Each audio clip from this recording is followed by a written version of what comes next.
بسم الله الرحمن الرحيم. يا أيها المزمل قم الليل إلا قليلا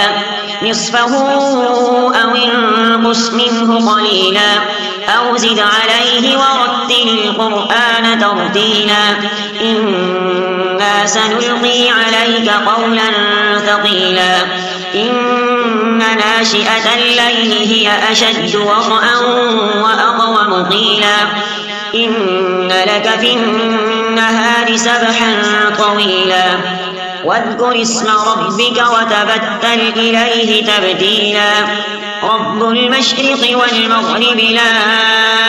إله إلا هو فاتخذه وكيلا واصبر على ما يقولون واهجرهم هجرا جميلا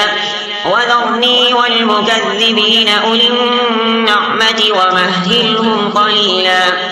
إن لدينا أنكالا وجحيما وطعاما ذا غصة وعذابا أليما يوم ترجف الأرض والجبال وكانت الجبال كثيبا مهيلا إنا أرسلنا إليكم رسولا شاهدا عليكم كما أرسلنا إلى فرعون رسولا فعصى فرعون الرسول فأخذناه أخذا وبيلا فكيف تتقون إن كفرتم يوما يجعل الولدان شيبا السماء منفطر به كان وعده مفعولا إن هذه تذكرة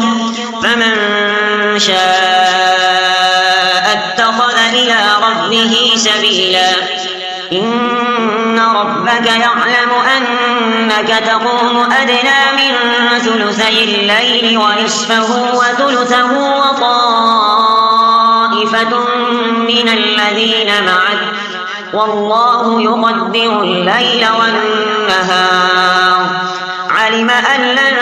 تحصوه فتاب عليكم فاقرؤوا ما تيسر من القرآن علم أن سيكون منكم مرضى وآخرون يضربون في الأرض يبتغون من فضل الله وآخرون يقاتلون في سبيل الله فاقرؤوا ما تيسر منه وأقيموا الصلاة وآتوا الزكاة وأقرضوا الله قرضا حسنا وما تقدموا لأنفسكم من خير